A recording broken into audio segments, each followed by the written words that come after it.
I'm on break, Paulette. I'm on break. I get a lunch break.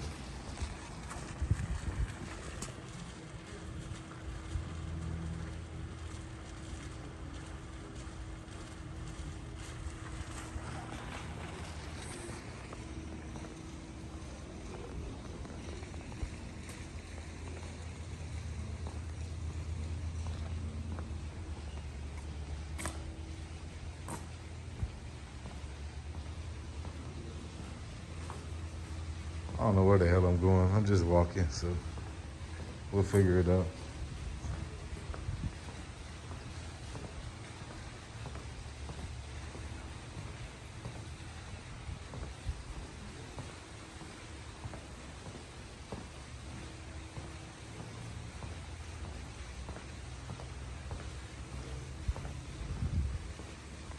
It's a federal building, so you're not supposed to record here.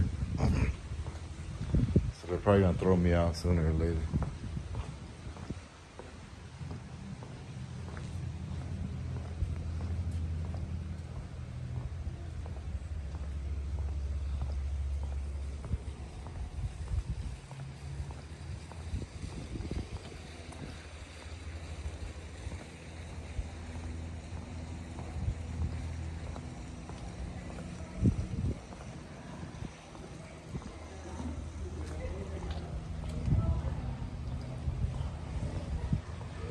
First Lady's Garden.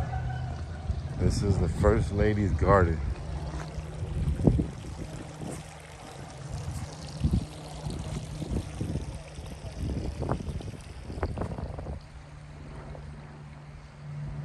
You looking for someone in that area? Nah. Oh yeah, over here in Yorba Linda, yeah.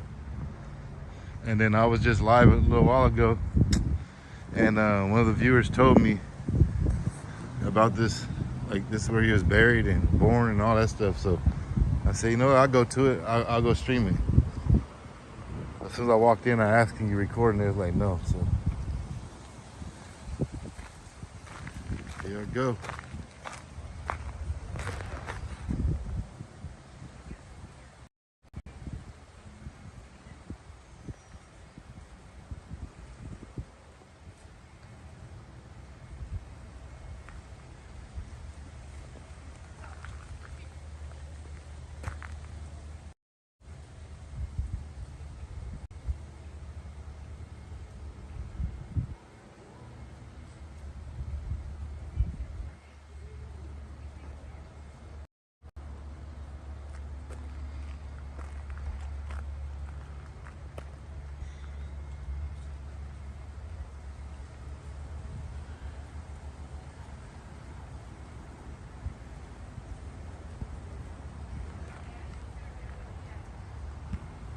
And this is the house right here he was born in.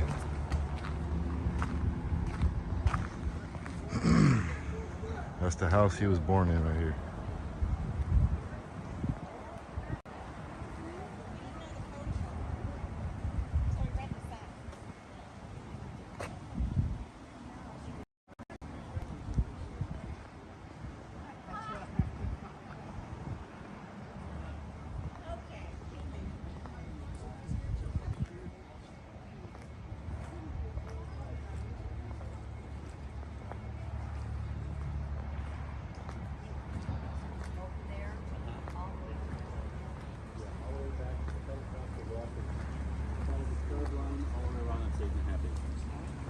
So there were going to be citrus farmers, oranges and lemons. In fact, that building over with the blue line is citrus.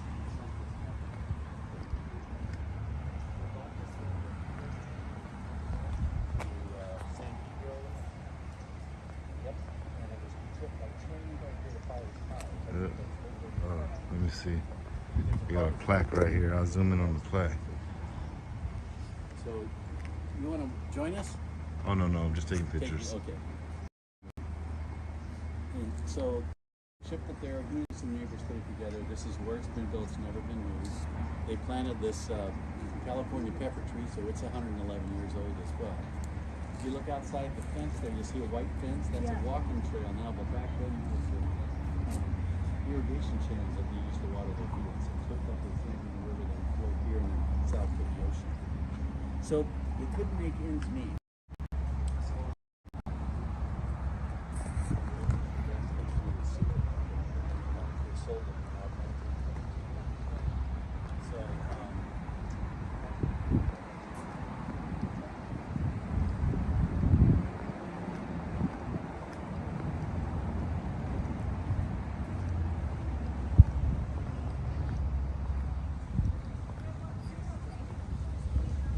I think the door's unlocked. Let's see if the door's unlocked. Door's locked, y'all.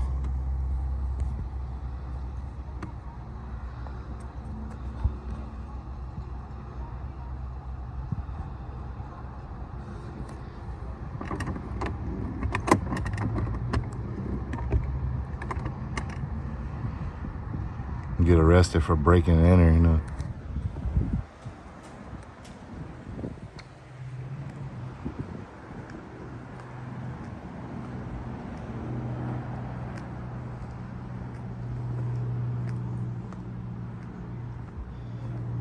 Oh, there goes his helicopter right there.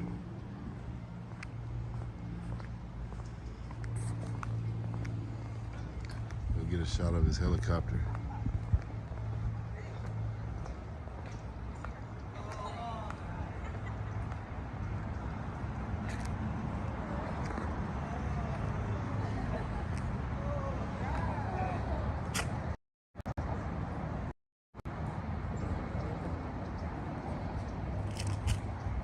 All right, we're going inside the house, y'all.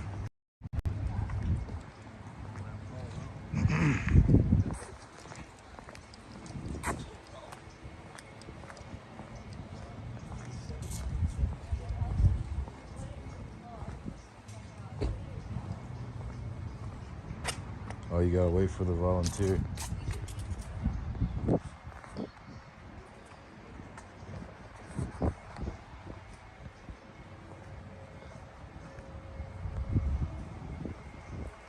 Y'all wanna go inside the house? Y'all wanna go inside the house where he was born?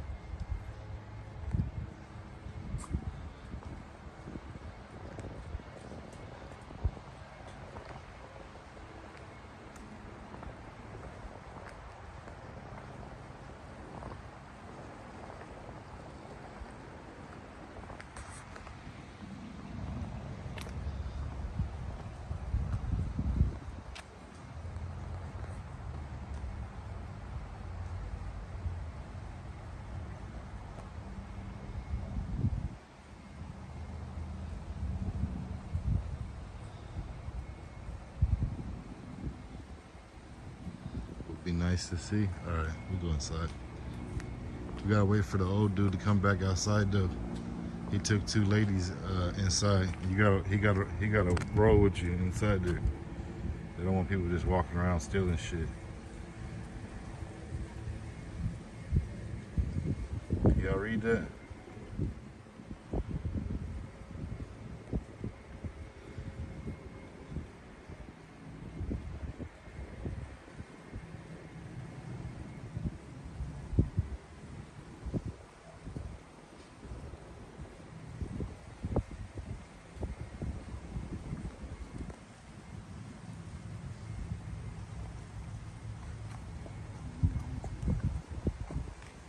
I don't know what kind of flowers those are.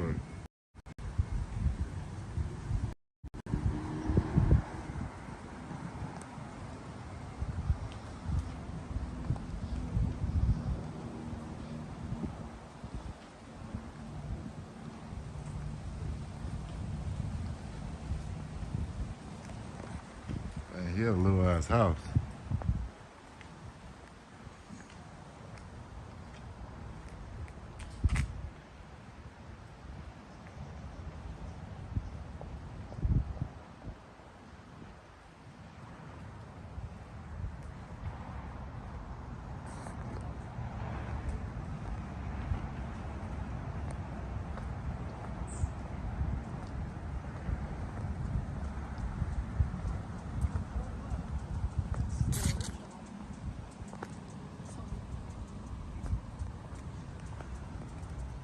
Go with my cousin, y'all.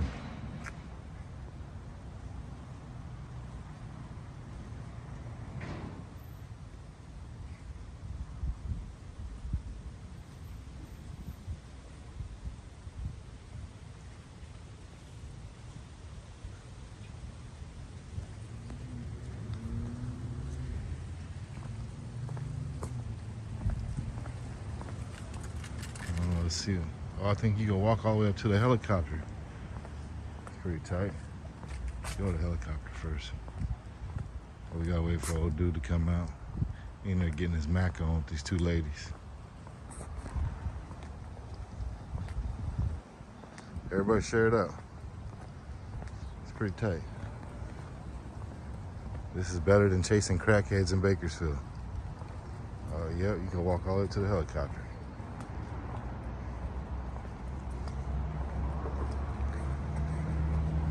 Oh shit, Sleepy Joe's here, look.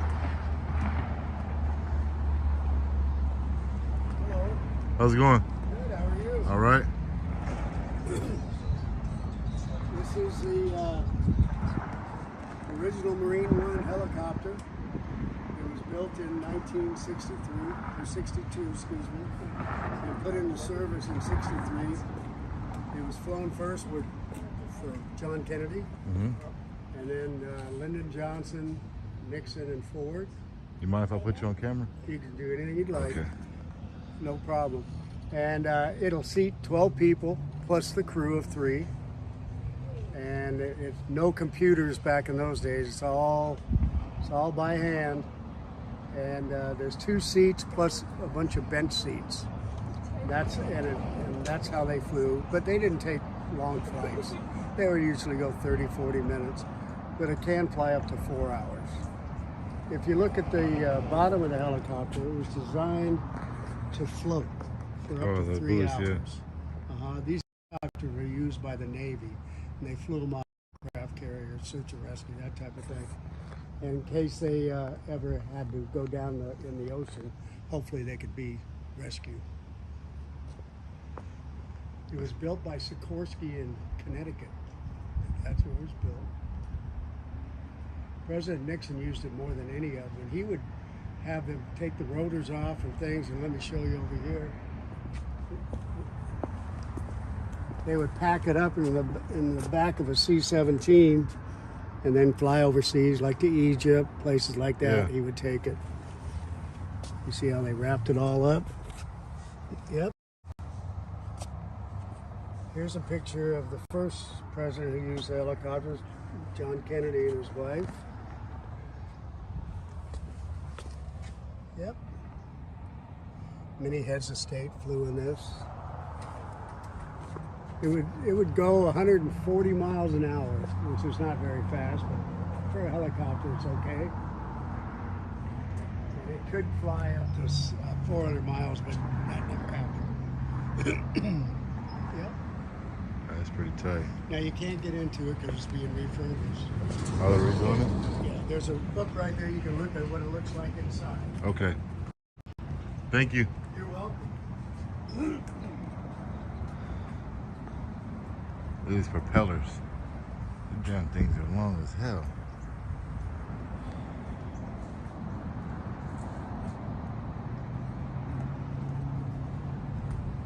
Hey, for real though, that guy looked like Sleepy Joe, huh? Didn't he look like Joe Biden?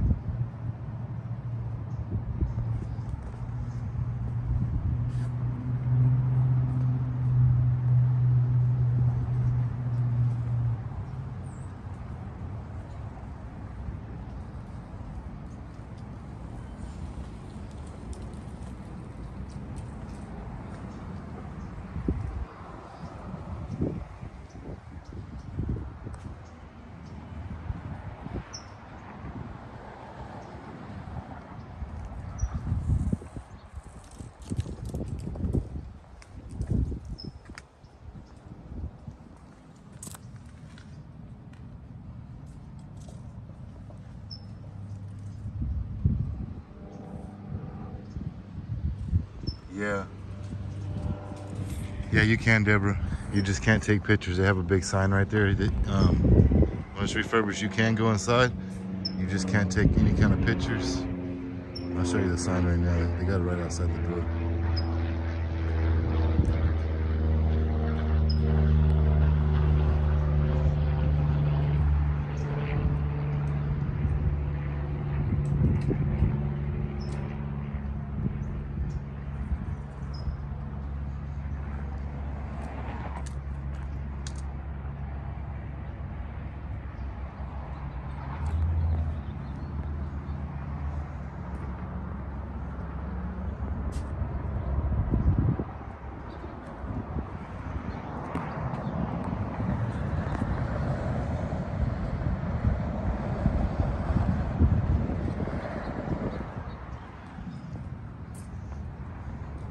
You have a good one. You too.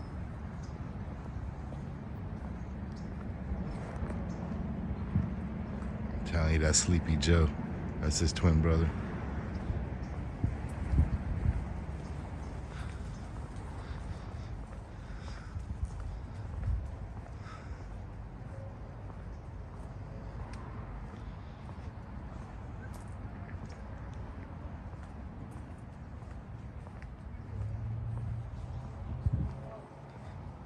All right, let's see if we can break in the house now. Let's get in. Try to get in where we fit in.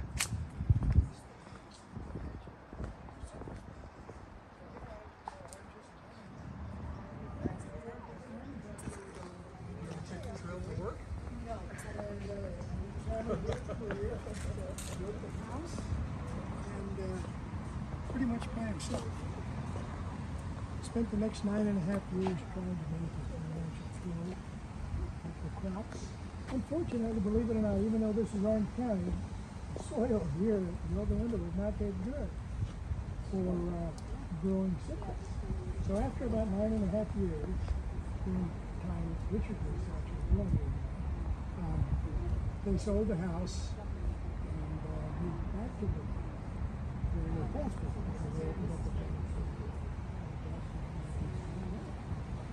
So the house was sold to a private party, and then in 1925, the Yorba Linda School District purchased it, and they built a school where the library is today.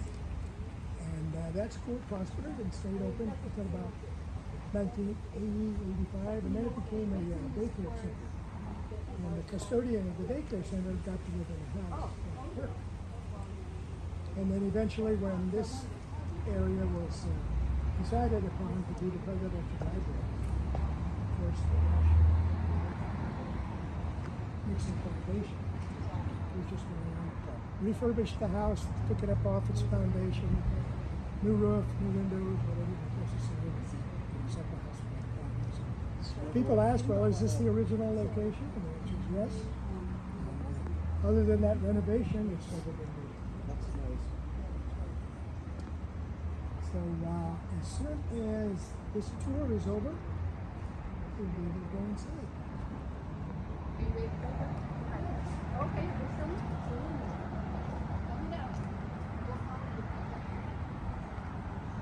It is starting to rain.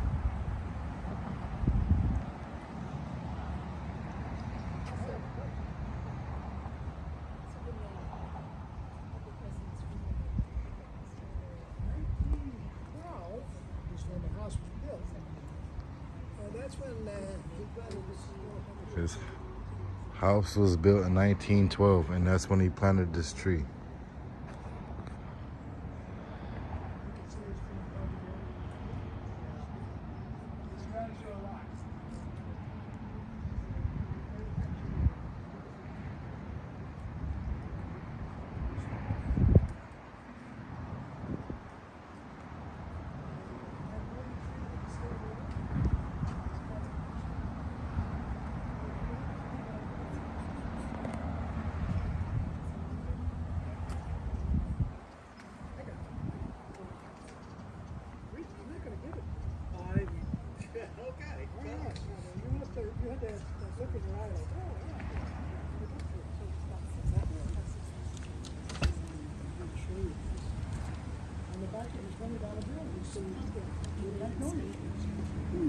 Those are called the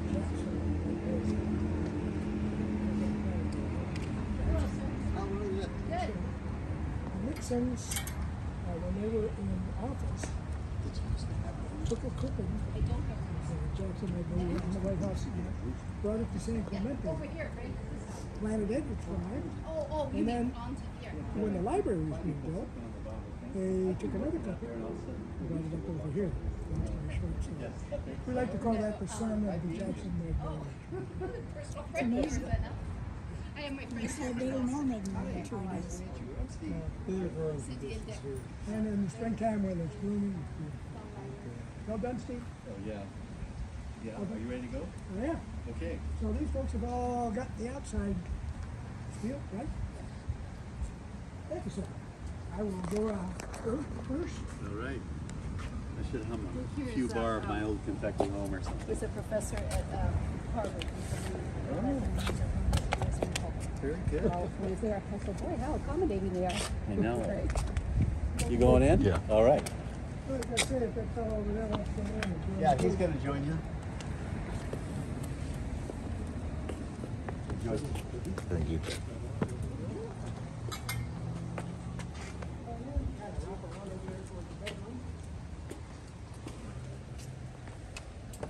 See that smell?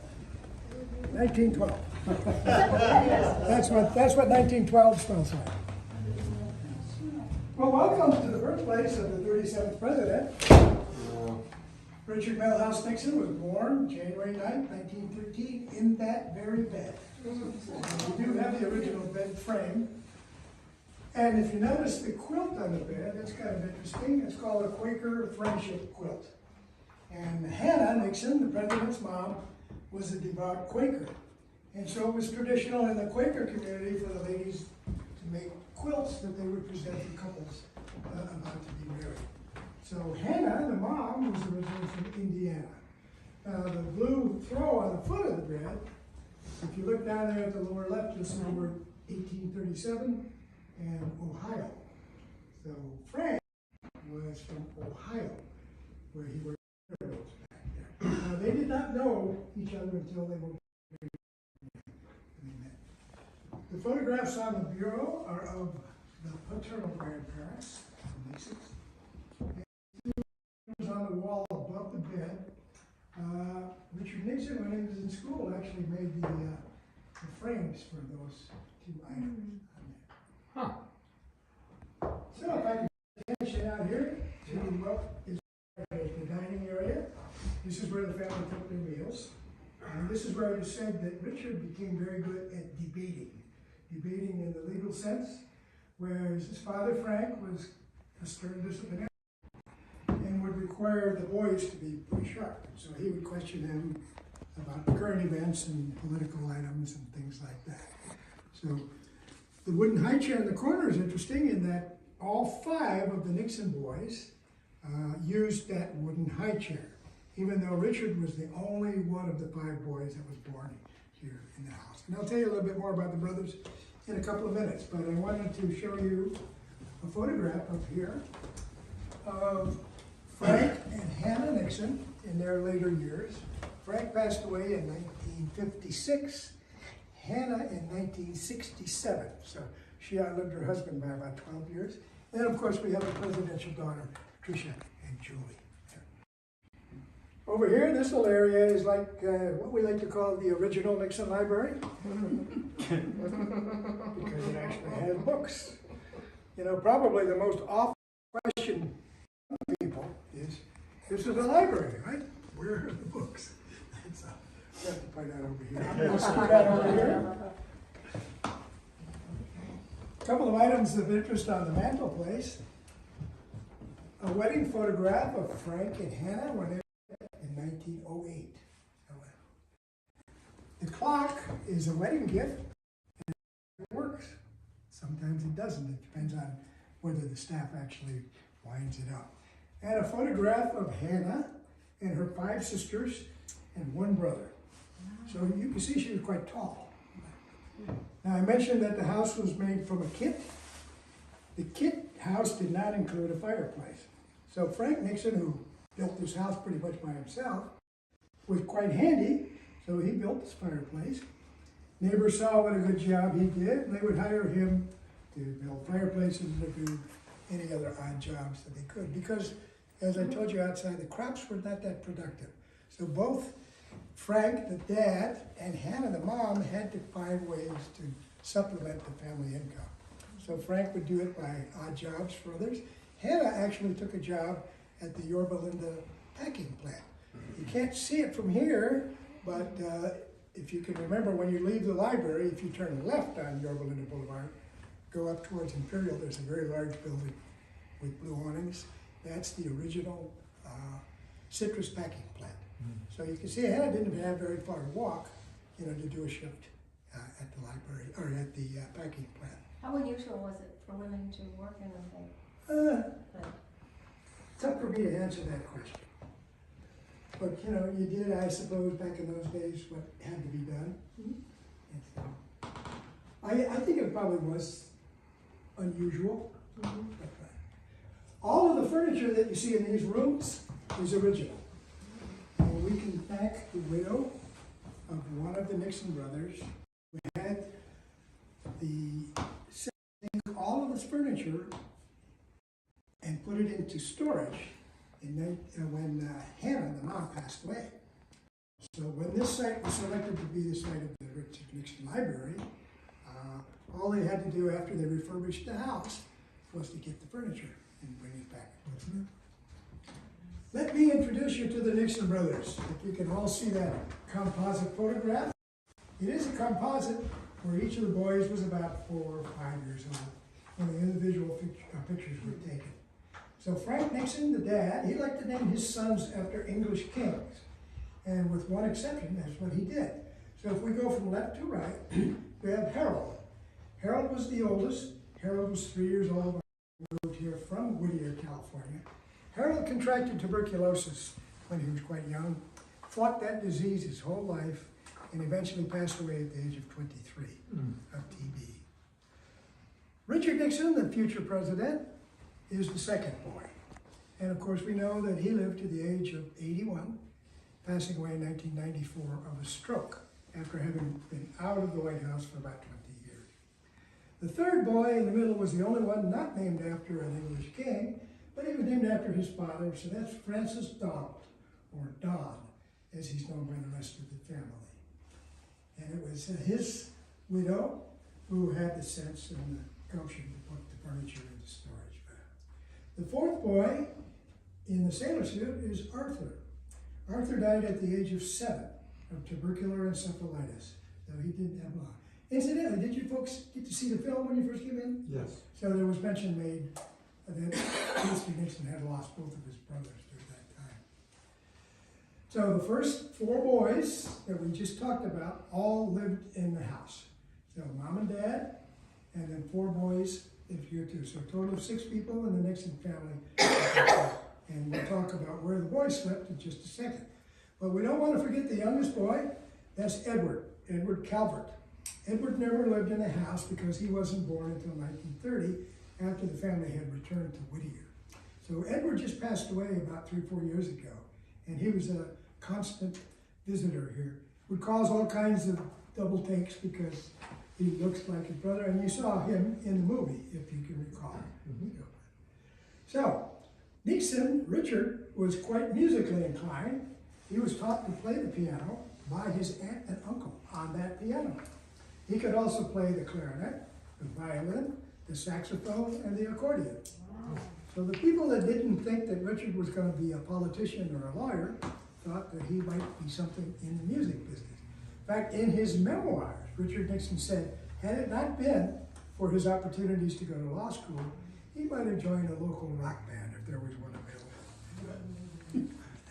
So National Geographic was the favorite magazine.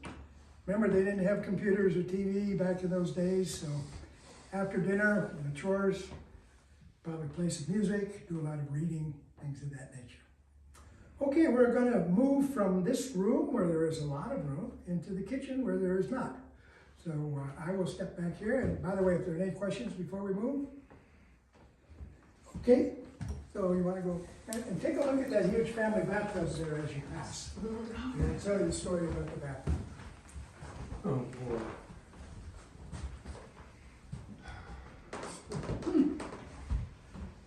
Can you imagine how much that weighs when it was full of water? Yeah.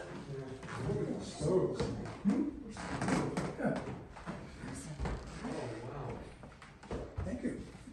Happy New Year. Pass the room. Well, obviously, this is the kitchen. You see something up there I don't? Looking down. The stove. The stove Yeah, is look not at that. original to the Nixon family. This is a wood-burning stove. And other than the fireplace, for the first few years when the family was here, this was the only source of heat in the wintertime, and the fireplace. They later purchased a oil stove that caught fire and caused a lot of problems, but they eventually fixed that up. The icebox in the corner is also not original. And I just love it when the kids come in here and they look for the cord to see where that is plugged in. Doesn't work. This placard in the window is kind of interesting. Anybody want to take a guess as to what that served? Timer? Say again? Timer for cooking? No. There's a Well, and ice wall pan. ice. So that would tell the ice man how much ice the family wanted delivered. So back in those days, people did not lock their doors. This door was usually unlocked. And the ice man would come and he'd say, oh, the Nixons want 15 pounds of ice. Now he'd chop up a 15-pound block, open the door, put the ice in the top of the ice box and go about his business. And of course, the boys were responsible for making sure that the drain pan was empty. Another interesting feature is this little storage area here called the California. And Hannah Nixon was known to put her pies and cakes in there to cool off because it's just a little cooler there than the rest of the house. If you take a look in the room next to us, that's the pantry. And you'll see a saddle that the family used in addition to their first motor vehicle. So they had both for a while. But you want to look beyond that door and you'll see a stairwell, a little blue carpeted stairwell. Do you see it? There you go. And it leads upstairs to a very, very small room, not much bigger than a loft. And it looks like this picture on the wall. So that's where the 4 boys sleep. Up there you have 2 double beds, and not very big. Have you folks done the inside yet? Yes. So there's a gallery in there where there's a model of the house with the roof taken off. So it gives you a good perspective of how small that little room is up there. This is a combination of original stuff and not so original stuff. So I can't tell you one or the other. People talk about the presidential cookbook. And I'm told that some people say, well, that's a plant. Actually, no.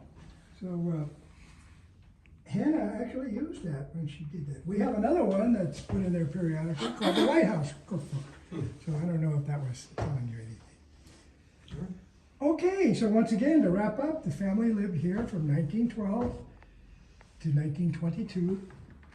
And they sold the house to a private family, and they returned to Whittier, opened up a general store and a gas station that turned out to be pretty lucrative for the family.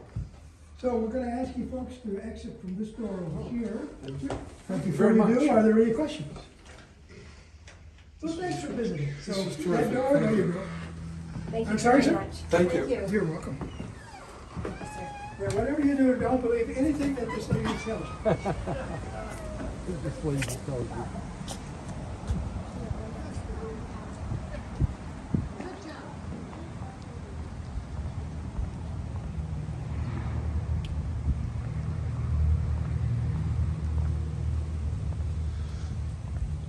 It was hot as hell in that house.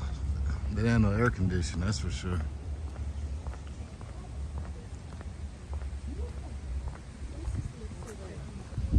There I go. That's where Richard Nixon was born and grew up, in that house. That's his grave site. Him and his wife.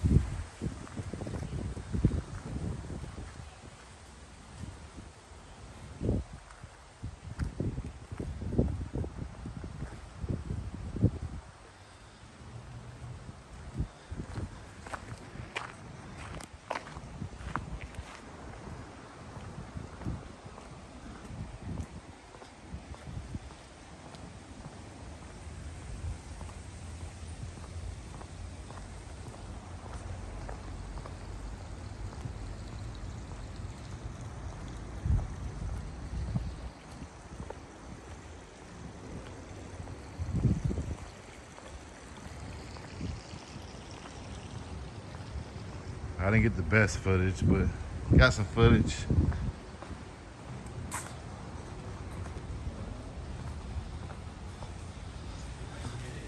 Inside here, you're not supposed to record, so I kind of gotta hide the camera. And I lose a lot of service when I get inside. I think they have something that kills kind of like your cell signal.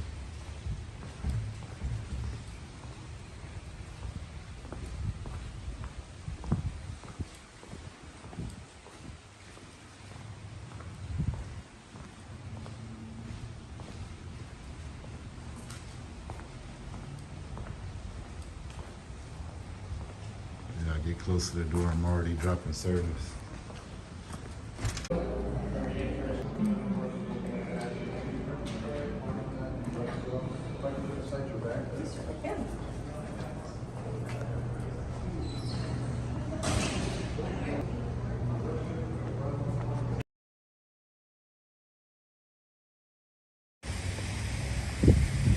Yep, as long as you're inside that building, you don't have no cell service. I made it so you can't record, like you can't live stream. You can't talk on the phone, interrupt people and stuff like that. So I got a cell blocker inside.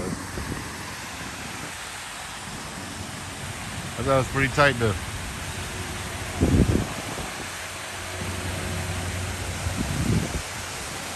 Something you don't see every day, that's for sure.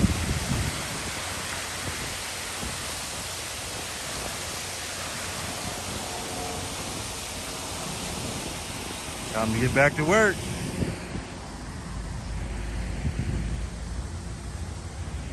With my hoopty.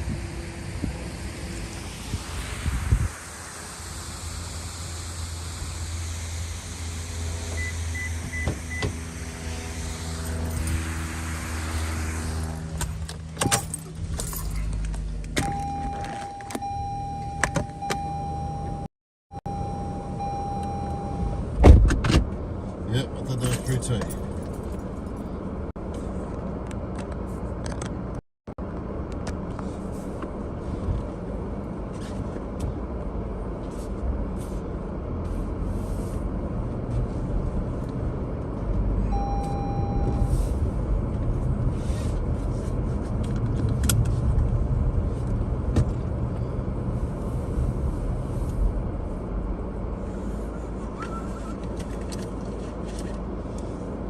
I can't say that was pretty tight.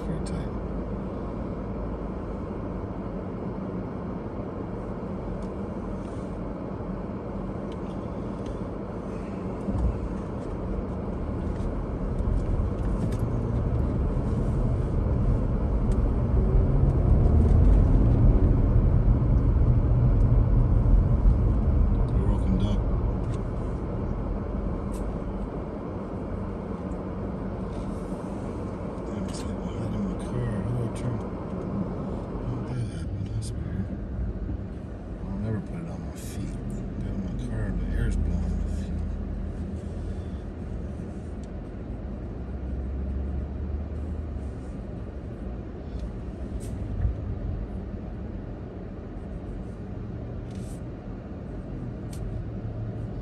Hello?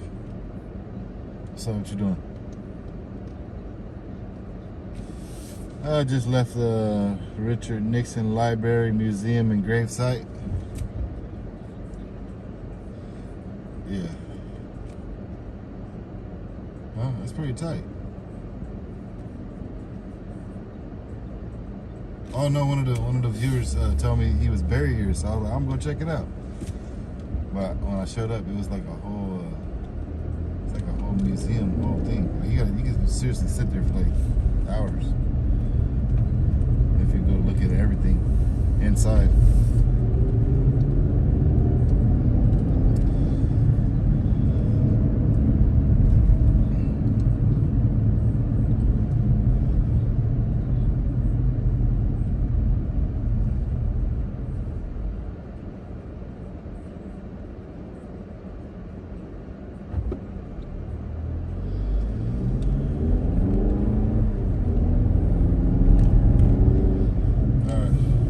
I'll be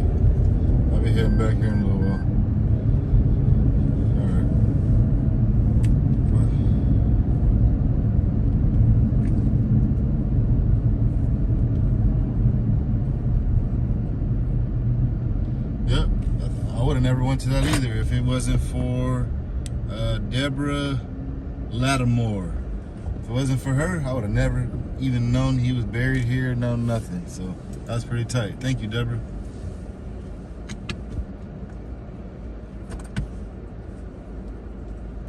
Hey, that was an accident. No, that was an accident, man. All right, man. All right, bye.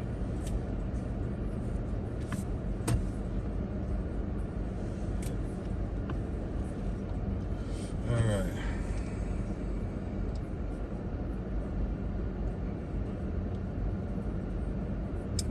I got to eat breakfast.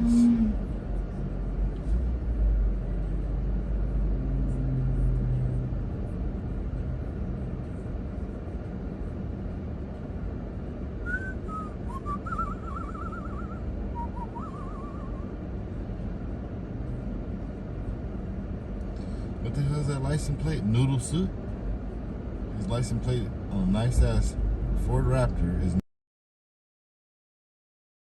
noodle soup bar or some shit.